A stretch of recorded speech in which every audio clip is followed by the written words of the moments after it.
ways to reconcile and to promote some tolerance. Well, joining us now as part of this discussion is Bishop Malusi Mpumlwana from the South African Human Rights Commission. In fact, he's shaking his head there because he's not from the commission. We had, in fact, invited a representative from the commission. They had indicated that there is a report that they're going to be putting together next week, and they would only like to respond and comment thereafter. But the bishop is from the South African Council of Churches. I've just given you a different designation. Thank you so much for understanding. Thanks again for joining us. We also have Zahraa McDonald. She's a sociologist, and she's joining us from our Cape Town studios. A very good morning to you both and a warm welcome. Thank you for joining us. Thank you, ma'am.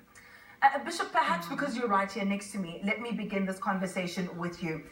What do you think is going on that we're not doing right as a society? Some might say these recent comments that we've seen have done well for the country because they show what people are talking about behind closed doors. So in their private spaces, they've now come to the fore. So this is a process where they can be healing once we know what some of the people are going through. But my question is, where have we gone wrong?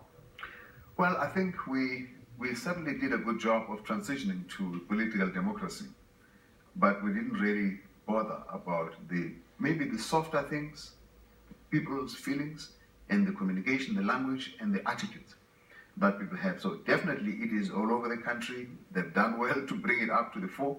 It's everywhere in many, many ways. Every day people experience, I wouldn't say just racism, dehumanizing expressions and utterances and the way people they regard each other. It doesn't have to be across race.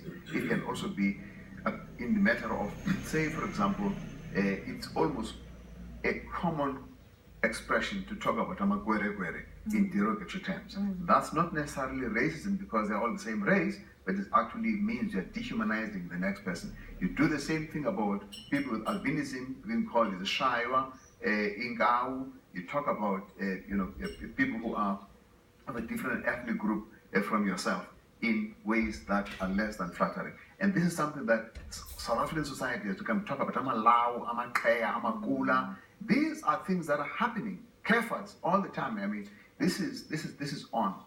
So what we have not done is to deal with this. And we believe at the South African Council of Churches, which is really, we're launching a campaign of healing and reconciliation that focuses on these issues and saying, let us use all the spaces we have, our congregations, our schools, our educational institutions, the workplaces. Let's create deliberate spaces of addressing these dehumanizing approaches to human life and begin to own up to these things, because if we don't own up, we're always pointing fingers at others. I mean, I listened to that Penny Sparrow interview. It's almost a matter of fact, what's the fuss? She really genuinely doesn't see what the fuss is about. And you know what? She's not the only one.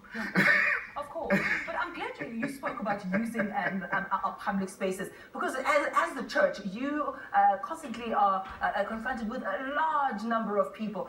Your congregation, I mean, a large number of South Africans profess to be Christian and to go to church and the like. But are the churches taking their positions in society? I mean, if you look at our history, the history of the emancipation of black people, the church was at the forefront on one side, but on the other side, other people would use that very religion to validate that segregation and separate development and apartheid. So is the church rising up and speaking to the congregants, A, about not being racist, and B, about feeling good about themselves as black people, for lack of a better phrase? Absolutely. All the more reason we should be using religion, because of that use of religion to create the dominance of apartheid and racism. We should now be actually reversing that much more deliberately. And I think that the fact that the SACC is now, maybe belatedly as some would say, launching a program that says that, but we need to also take into account that this whole issue of reconciliation also is related to economic realities.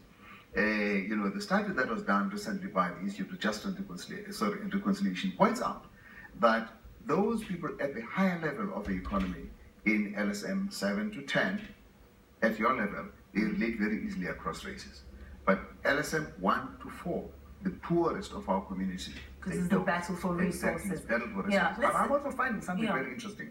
The real underclass, the people that live under the bridges, black and white, have to coexist under those bridges. And I've taken some pictures of this. It's amazing how they will fight over the robot that they are standing at. But you know what?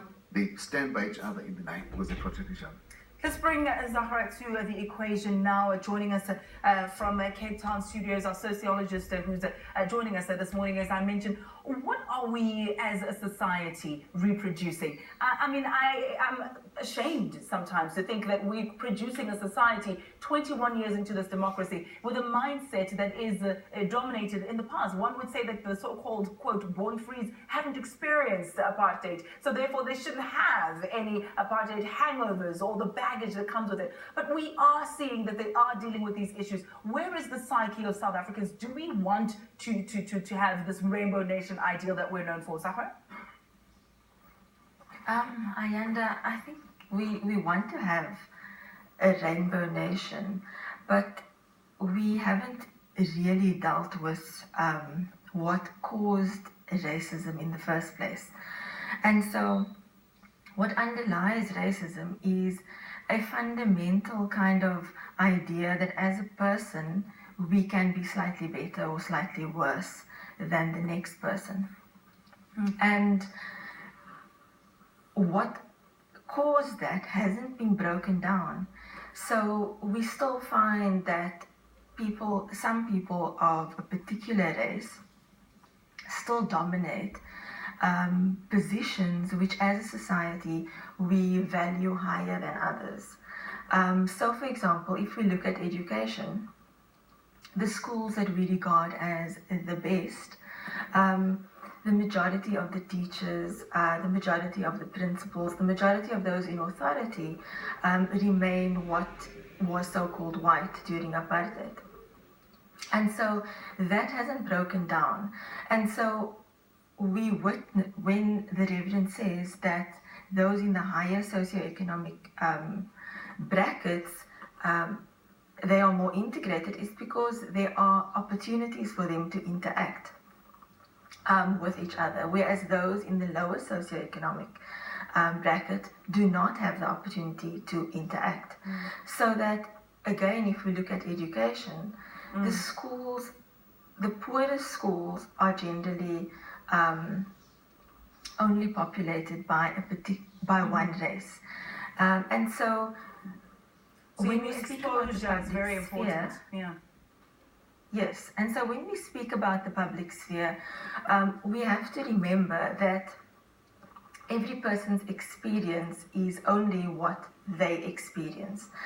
And so when they do not have an opportunity to interact with another, and all they see is those that are allowed to dominate being of a particular race, then it's really difficult for us as a nation to become one. And so, sometimes I have issues with the rainbow because the colors sort of stay separate. But what does it mean to really be unified in our diversity? And I think we need to perhaps take a couple of steps back and say, as the Reverend says, many of us in our homes are quite comfortable with thinking of another as slightly less than us. And that may not necessarily be in racial terms, it may be in terms of sexual orientation or religion, or sex for that matter, and gender. And in our homes, are we tolerant of that, or are we intolerant of that? Do we allow people to denigrate others for whatever reason or form? And why is it that we are able to accept that? Of course, that has to do, in my view, with colonialism and apartheid, and that it's taught us that there's a certain stratification. And so we try to defend our little piece by making other people feel slightly less than us. And I think we need to confront that. And that will, in a sense, deal with racism. I think it's very important what you say, because I sometimes think people are completely oblivious to their racist tendencies. You'll have people who say, oh no, I'm I'm not racist because some of my best friends are black, and you're okay. You're okay. You're not like the others. So because we meet on an equal footing, myself and my compatriot who may happen to be white or a different race, they are able to engage with me on the same level, and therefore they perceive me as the good black, if I can say that. But you're not like the others, the hooligans, the quote monkeys, etc. And they completely have no idea of their racial tendencies. And the bishop has also mentioned it, that Penny Sparrow was completely oblivious to that. She went on to justify it and say, oh, I like monkeys, you know, and I help black people often. So when we come back, we're going to take a look at what's happening in the world in terms of your news headlines. But when we come back, I really want to ask whether or not people can be racist and not even know it. So it's not deliberate, but it's just a state of mind where they just have this otherness that, you know, it's them. But I do mingle with some people of this race group, so that doesn't make me racist. We'll take a look at that and more in just a moment. Just quickly, just a dip into your news headlines.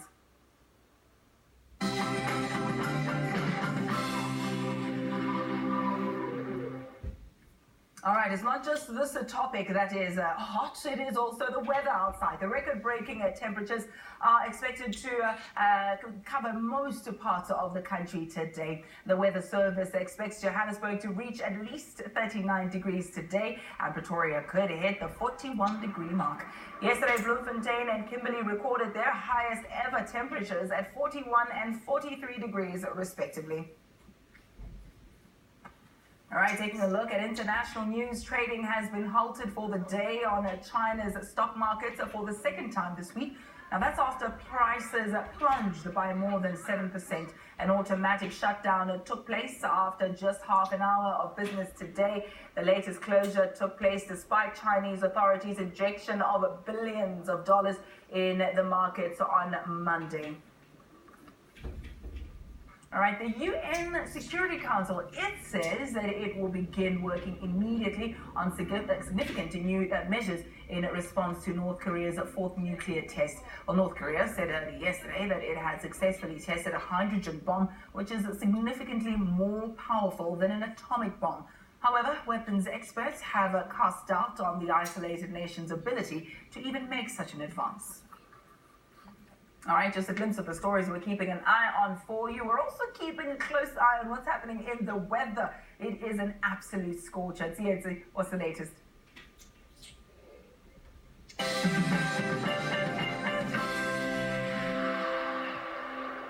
In your latest weather, the title is basically the heat wave.